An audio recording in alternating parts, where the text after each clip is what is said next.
Okay, so the bell's going to ring in a couple of minutes, so I'm sorry for that interruption, but the purpose of this lesson, topic 8, is that I'm going to give you roots, and your roots could be rational, whole numbers, rational, those are fractions.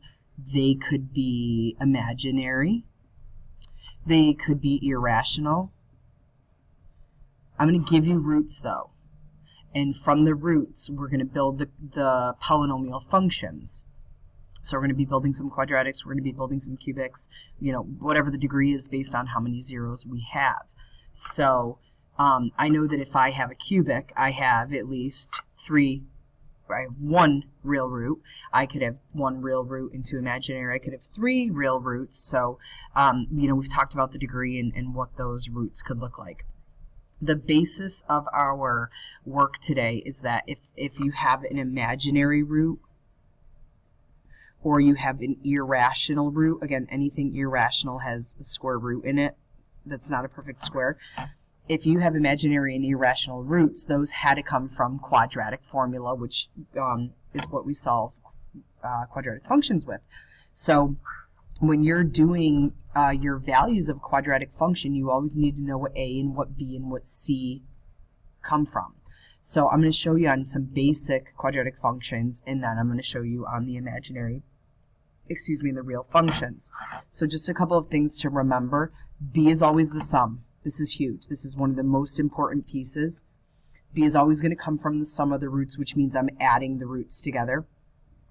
C is always going to come from the product of the roots, which means I'm multiplying the roots together. And that should make sense because usually we're always multiplying to get this and adding to get this if the lead coefficient is 1. Most of the time your a value, that lead coefficient will be 1. If they're fractions, I'm going to show you how to work with those. But most of the time your a and your b value will be 1. Just like we talked about before, the complex roots come in conjugate pairs, and so do the irrational ones. So conjugate pairs for both of those. So let's just say I gave you x squared minus x minus 12 equal to 0, and I asked you to solve that. You would tell me we need numbers that multiply to get this and add to get this, which is, again, your multiply to get your c value, your add to get your b value. So I would do that. I would come up with minus 4 and plus 3 for my factors, and my roots would be x is 4 and x is negative 3, real roots, and rational. So if I took this and if I gave you this and I said find the sum of the roots, that would be 4 plus a negative 3, which is 4 minus 3, which would be 1. If I asked you to find the product of them, that would be 4 times negative 3, that would be 12. Well, this is where these numbers come from. This value here is always the value of c, and you can see that right in this equation here. This value looks very similar to this, but it's negated. So this is actually, in order to find b, you negate that, and that's where I'm saying you change the sign of b. So every time you find the sum today, you will change the sign to get the b value. You will keep that c value, and you'll find it using the product. So most of what you're going to do today is the sum and the product. You're adding the roots and you're multiplying the roots. All right. Now let's just say I gave you something that looked like this: 2x squared minus x minus 3 equals 0. Lead coefficient is not 1, so my rules don't apply. You can turn it into grouping, or we can say, okay, that's going to be a 3, that's going to be a 1, that's a negative 3, because that's a negative 3x and that's a 2, and a negative 3x and a 2x gives me the negative x that I need in the middle. So I know that my root is going to be 3 halves, and I know that my root is going to be negative 1. Now let's just look at this for a minute. If I did the sum of these, if I took 3 halves and added a negative 1, that's the same as 3 halves. If I multiply by 2 for common denominator, minus 2 halves. 3 halves minus 2 halves is 1 half. Okay, so if I added them, I'd get a 1 half. If I multiply them, I take 3 halves and I multiply by negative 1, That's just negative 3 halves. 1 times anything is that anything. A positive times a negative is a negative. So if I set this up in my equation, it would look like x squared. B would be negative 1/2, because again, I changed the sign of it. So minus 1/2 x minus 3 halves. So how are they getting the 2x? What they're doing is they're taking this whole equation and they're multiplying it by 2, because that creates 2x squared minus x, because half of 2 is 1, and then minus 3 here, because the 2's, 2 divided by 2 is going to be 1. So that's how they're building that equation. So this idea of sum and product are what builds this equation. So I'm showing you the back work of it here. I'm showing you the back work of it, but then you're actually going to use the sum and the product for the rest of the problems. There's a shortcut to this. Okay, there's a shortcut to this. If I give you, let's say, 3 plus 2i, the conjugate pair has to be plus or minus 2i. Those are my x values. Those are my solutions.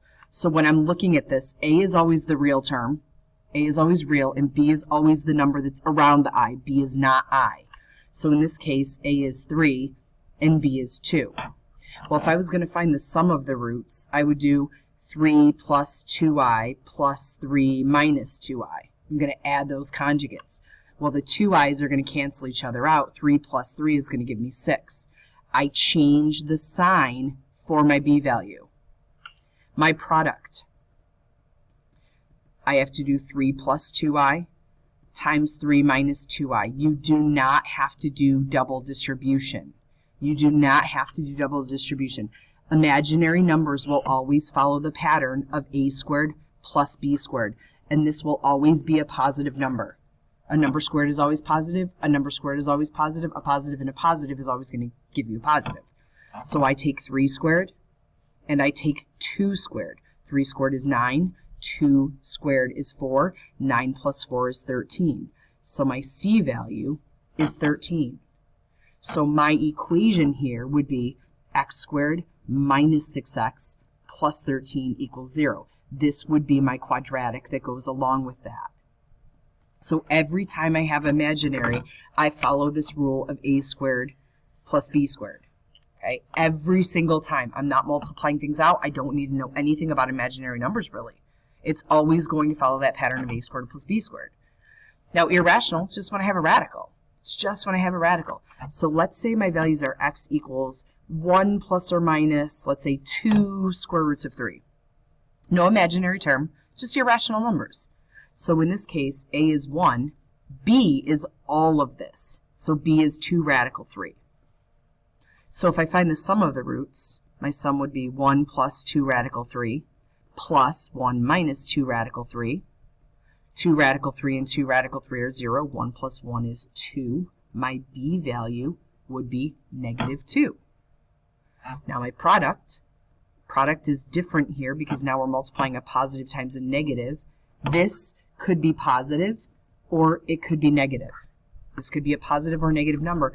But now my product, again, you can write it in terms of I'm multiplying. You can double distribute. Or it's going to be a squared minus b squared. So it's going to be 1 squared minus 2 radical 3 squared. Well, 1 squared is 1. 2 squared is 4. Radical 3 squared is 3. So this is 1 minus 4 times 3. This is 1 minus 12. This would be negative 11. This would be my c value. I need my b value and I need my c value in order to make this work. So this would become x squared minus 2x minus 11 equals 0. So this is just the shortcut that builds us a quadratic. We do the sum and we do the product for every single one. I'm going to show you in the next video how to actually then write the whole equation with all the roots.